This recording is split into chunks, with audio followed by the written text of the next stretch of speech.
Hello students, चलिए अब हम बात करने वाले हैं चैप्टर नंबर 1 की। ओके, चैप्टर नंबर 1 जिसमें हम बात कर रहे हैं रिप्रोडक्शन। हम डीएनए चैप्टर ऑलरेडी खत्म कर चुके हैं। अब हम बात कर रहे हैं चैप्टर नंबर 1। इससे रिलेटेड हमारे पास दो चैप्टर्स आएंगे, ये वाला, इसके बाद वाला प्लांट रिप्रोडक्शन है और उसके बाद ह्यूमन रिप्रोडक्शन है। ओके, तो ये चैप्टर और दूसरा चैप्टर ऑलमोस्ट आपस में मिला हुआ है, लेकिन दूसरा और तीसरा दोनों ही मिले हुए हैं। ओके, चलिए बात करते हैं रिप्रोडक्शन ऑर्गेनिज्म। रिप्रोडक्शन जरूरी क्यों है? पहली बात तो ये समझें। देखो बेटा, रिप्रोडक्शन इसलिए जरूरी है क्योंकि कुछ दिनों के बाद कुछ ना कुछ जरूर खत्म हो जाती है। यानी कि कोई चीज शुरू होगी, पैदा होती है, पैदा होने के बाद वो मर जाती है, तो उसका लाइफ स्पैन होता है। जैसे हमने बात करी थी 120 डेज की आरबीसी होती है। आरबीसी 120 डेज के अंदर खत्म हो जाती है। इसका मतलब it need to keep on making new RBC. अगर नई आरबीसी नहीं बनेगी तो क्या होगा? तो इसका मतलब उनका रिप्रोडक्शन होना जरूरी है। सेम है, each and every organism can live only for a certain period of time. जो आया है उसको जाना ही है, जो पैदा हुआ है उसको मरना ही है। तो क्या बात है घमंड करो, ठीक है? जो आया है उसको मरना है, आज नहीं तो कल मरना है, ठीक है? इसलिए घमंड मत करो, पढ़ाई करो। Now, the period from birth to the natural death of organism represent as a lifespan, यानी कि अपना पूरा जीवन काल, ठीक है? अपना जो है वो पूरा लाइफ जो है वो क्या चीज है? इसको हम क्या कहते हैं? इसको हम कहते हैं लाइफ, यानी जितना दिन जिंदा रहते हो उसको हम लाइफ स्पैन कहते हैं, ठीक है? तो ध्यान रखने बात को, what is life span? Reproduction is defined as a biological process which in organisms give rise to young ones, ठीक है? नए बच्चे पैदा करना, नई चीजें रिप्रोडक्शन में, यानी कि नई चीज पैदा हो रही है, this is known as reproduction. और जो चीज नई बन रही है उसको क्या कहते हैं हम? ऑफस्प्रिंग्स। तो एनीथिंग व्हिच इज, यानी कि जो चीज बन रही है उसको हम क्या कहेंगे? ऑफस्प्रिंग्स। तो give rise to young birds. तो यंग बर्ड्स को हम और क्या कह सकते हैं? ऑफस्प्रिंग्स। नीड का क्वेश्चन इंपॉर्टेंट है, offsprings.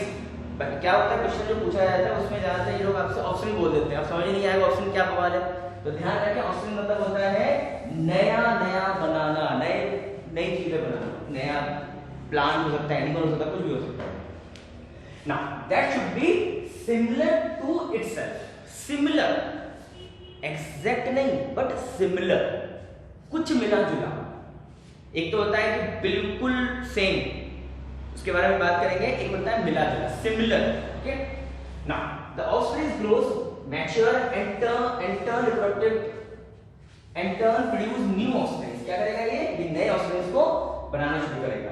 Thus there is a cycle of birth, growth and death, यानी कि बर्थ हुई, ग्रोथ हुई और निकल ली। तो बर्थ हुई, ग्रोथ हुई और निकल गई, ये पूरी एक साइकिल है।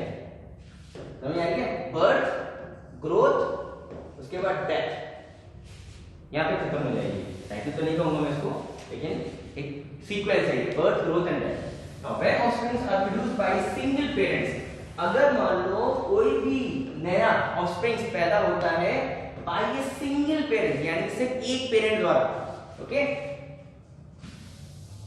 और without the involvement of gamete formation, जिसके अंदर गैमेट का फॉर्मेशन नहीं होता, यानी एक ही पेरेंट से होती है, that is known as asexual reproduction. Asexual यानी कि इसमें मेल और फीमेल की जरूरत नहीं है, इसमें सिर्फ एक की जरूरत होती है, this is known as asexual. कोई भी दो लोगों की जरूरत नहीं है, सिर्फ एक ही काम हो जाता है, ठीक है? When two parents opposite sex यानी कि मेल और फीमेल, ठीक है? When two parents opposite sex participate in the reproduction process, जिसमें मेल और फीमेल दोनों की जरूरत होती है, that is known as your sexual reproduction. Okay, तो हम दो तरह की बात की, रिवीजन करते हैं फटाफट। रिप्रोडक्शन मतलब होता है जब हम कोई चीज को रिप्रोड्यूस कर रहे हैं, कोई चीज नया बना रहे हैं, okay, this is known as reproduction. Then there are two types of reproduction, one is sexual reproduction, other is your asexual reproduction. Sexual reproduction वो होता है जिसमें मेल और फीमेल की जरूरत होती है।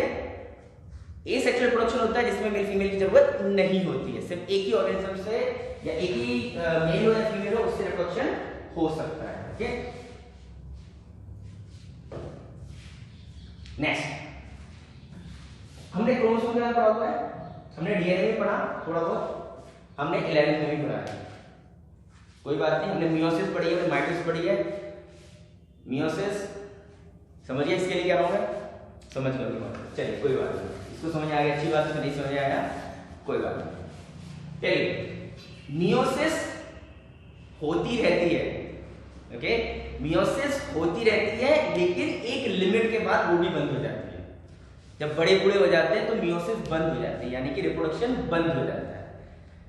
ठीक है, तो यहां हम बात कर रहे हैं एसेक्सुअल रिप्रोडक्शन और सेक्सुअल रिप्रोडक्शन की। देखिए यहां पे क्या हो रहा है, एसेक्सुअल रिप्रोडक्शन में इंपॉर्टेंट चीज क्या है, अगर मान लो किसी भी स्पीशीज के पास 50 क्रोमोसोम्स हैं, ओके, क्रोमोसोम क्या है, 50 क्रोमोसोम है, ये 50 क्रोमोसोम्स क्या होंगे, इनका डिवीजन जब होता है, इसमें जो नए बनते हैं, कौन, क्रोमोसोम, जो नए क्रोमोसोम बनते हैं उनके अंदर भी 50 के 50 क्रोमोसोम ही रहेंगे। मतलब 2n अगर हम यूज कर रहे हैं तो इनके 2n ही रहेंगे। This is known as asexual reproduction. अब आप कहोगे कि सर एक है, दो बना दो, 50-50 बढ़ जाने चाहिए। ना बेटा ना, ऐसा नहीं होगा, ना मुन्ना ना, क्या होना है इसके अंदर, 50 क्रोमोसोम जो है ये डिवाइड हो रहा है। मान लो च्युइंगम है आपके पास, च्युइंगम के अंदर कंटेंट जो भी है उसको आप दो भागों में खींच दो, तो दोनों च्युइंगम सेम ही तो रहेंगे। ठीक है, इसलिए एसेक्सुअल रिप्रोडक्शन में जैसा आपका है वैसे ही दो नए बनेगा। These both are known as daughter cell. These are always known as daughter cell. Daughter cell भी कहने पर ध्यान रखें, इसको हम सन क्यों नहीं कह सकते, सन क्यों नहीं कह सकते, नाइंसाफी है भाई, बेचारे हमारी तो औकात ही नहीं है। ठीक है, मैं हमारी तो माइक्रोस्पोरेंजियम मेगास्पोरेंजियम में पढ़ चुके हैं। क्यों बेटा, बात समझो, डॉटर इसलिए बोलते हैं because this will be a mother, यानी कि इससे नए और बनेंगे, इसलिए इसको हम डॉटर सेल कहते हैं। कभी सन सेल नहीं कहते, हम डॉटर सेल ही कहते हैं और मदर सेल कहते हैं, mother cell and daughter cell, because this mother cell will be converted to, ये क्या होगा, ये डॉटर सेल जो होगी हमारी, ये आपकी मदर सेल में कन्वर्ट हो जाती है। इसलिए ध्यान रखें, ये जो 50 क्रोमोसोम्स थे, 50 क्रोमोसोम आपस में डिवाइड हुए, यानी 50 क्रोमोसोम इसके अंदर क्या होगा, अब 50-50 के इसके अंदर एक 50 था, अब क्या होगा, 50-50 के अब दो बन जाएंगे और ये दोनों 50-50 के ही रहेंगे। ये चीज बहुत ध्यान से समझना है। ओके, तो chromosome number never changes in asexual reproduction. Asexual reproduction में क्रोमोसोम नंबर चेंज नहीं होता, जैसा है वैसे ही रहेगा और नया बनेगा। लेकिन जब हम सेक्सुअल रिप्रोडक्शन की बात करते हैं, यहाँ पे कहानी थोड़ी सी डिफरेंट होती है। यहाँ पे मियोसिस का सारा नहीं है। क्या मतलब है, सेक्सुअल रिप्रोडक्शन में क्या होता है, फीमेल एग और मेल होता क्या बेटा ना, हमने 11th में, मैं इसको आपको समझा चुका हूं एक बार, लेकिन जिसने नहीं पढ़ी है 11th, इसको दोबारा समझाने की कोशिश करता हूं। होता क्या है, हमारी जो पूरी बॉडी होती है, हमारी जो पूरी बॉडी होती है उसके अंदर कितने क्रोमोसोम होते हैं, 46 क्रोमोसोम, यानी 23 पेयर्स। अब ये 23 पेयर्स एन मतलब क्या होता है, नंबर ऑफ क्रोमोसोम्स, तो हम इसे कैसे लिखते हैं, 2n लिखते हैं। Now this 2n will convert into n, ये n में कन्वर्ट हो जाता है। मियोसिस अगर थोड़ा बहुत याद हो किसी को तो पिछले जन्म का मियोसिस याद है बहुत। देखिए ये मियोसिस में क्या होता है, n के दो बनने, यानी कि ये हमारी फीमेल, ये हमारा मेल, इसके बने n, इसका बना n, दोनों मिले और ये बन गया हमारा 2n, यहां से बन गए 46। ठीक है, यहां से क्या बन गए 46। ये वो करते हैं फटाफट, क्या हो रहा है यहाँ पे, देखो इसके अंदर 2n होता है, ये भी 2n है, इसके अंदर मियोसिस होती है, n बनाया, इसने भी n बनाया, ये दोनों मिले और ये बनके 2n बना देगा।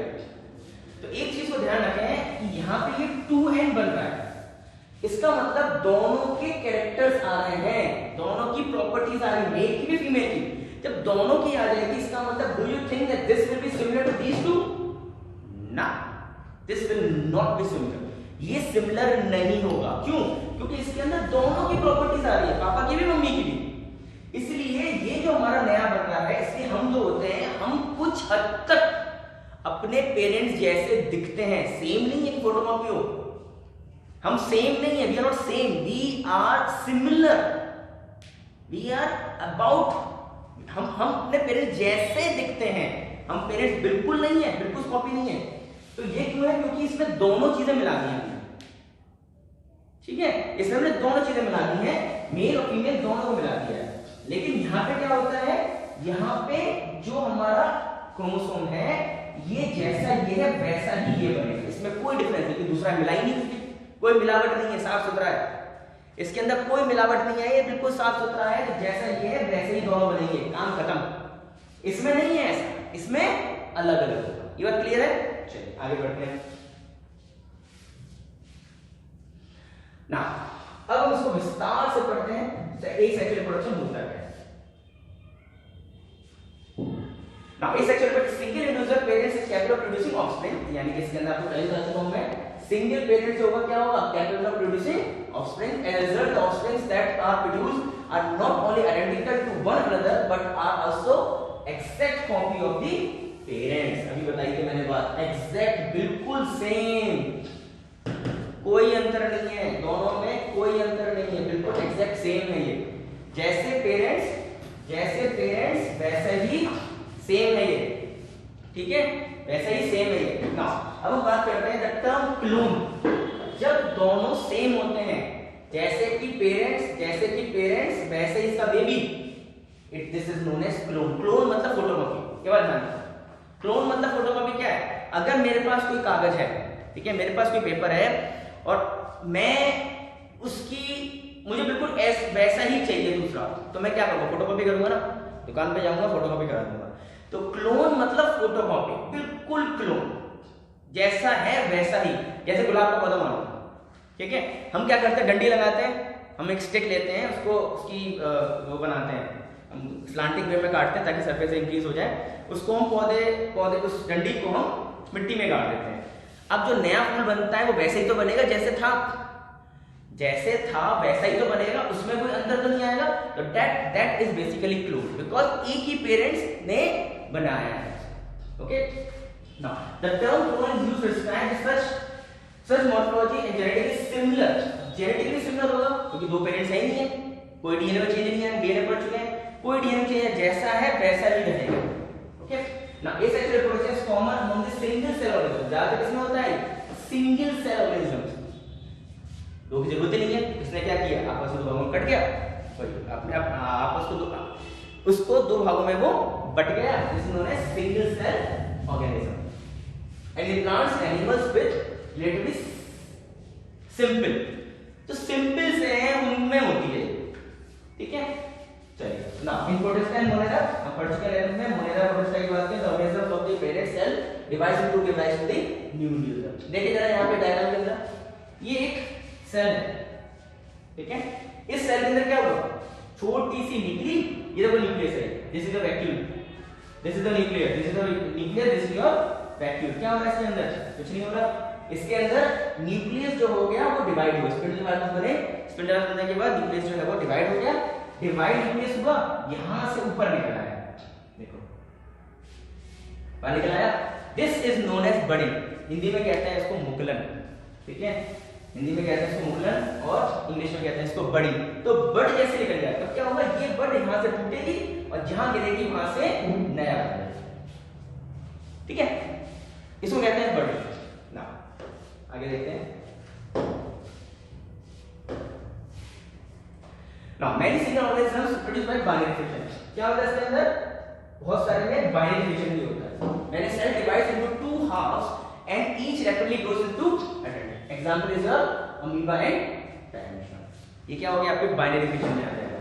इन ईस्ट, अगर ईस्ट की बात करें, in east the division is unequal, east में जो होता है डिवीजन जो होता है वो अनइक्वल होता है, and small buds are produced that remain attached initially to the parent cell which eventually get separated and mature into new yeast organism। जैसे कि यहाँ देखिए ईस्ट के अंदर, यदि ईस्ट की बात करें, यदि ईस्ट की देखें, ये ईस्ट का सेल है, यहाँ से बड डेवलप हुई, लेकिन ये निकली नहीं, टूटी नहीं, ये इसमें अटैच रहेगी और कुछ दिन तक अटैच रहेगी। देखो ये न्यूक्लियस हो गया, ये न्यूक्लियस है, न्यूक्लियस से धीरे धीरे बड़ा होता जा रहा है और बड़ा होते होते ये बड़ा हो गया, डिवाइड हो गया। अब क्या बनाता है, चेन ऑफ बर्ड्स बन जाती है।